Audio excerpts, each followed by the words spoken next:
कोणतीही पदवी पाहिजे आपल्याला, म्हणजे कोणतीही बॅचलर डिग्री पाहिजे आपल्याला. त्याच्यानंतर एक महत्त्वाचं पद आहे अकाउंटंट क्लार्क.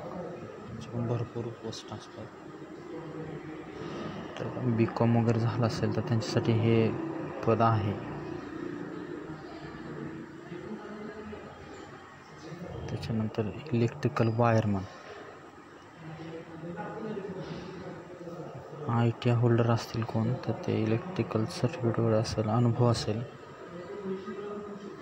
कमीत कमी 6 महिने असतील अनुभव, त्या पद्धतीनं आपण अप्लाय करू शकतो.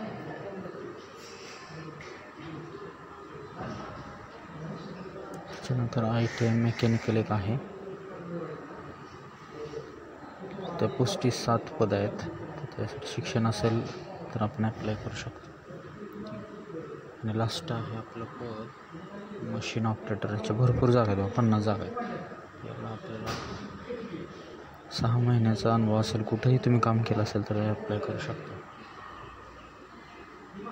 ही जाहिरात प्रसिद्ध झालेली आहे आज, त्याच्यापासून तुम्ही 7 दिवसाच्या आत कधी अप्लाय करू शकता. व्हॉट्सअप संपर्क क्रमांक आहे. अर्ज लिहायचा आपला साध्या कागदावरती. अर्जाचा नमुना तुमच्याकडे असेल किंवा आपण नंतर एखाद्या व्हिडिओमध्ये कव्हर करू हे चांगलं अर्जाचा नमुना कसा तयार करता येईल, ज्याच्यामध्ये आपलं नाव, पत्ता आणि आपल्याला जे आवश्यक आहे तसं त्याच्यामध्ये नमूद करता येईल. ठीक आहे. तर व्हिडिओ बघितल्याबद्दल धन्यवाद. अशाच वेगळ्या पद्धतीच्या जाहिराती तुमच्यासाठी आपण घेऊन येणार आहे. ह्याच्यामध्ये आपल्याला भरपूर जाहिराती आहेत.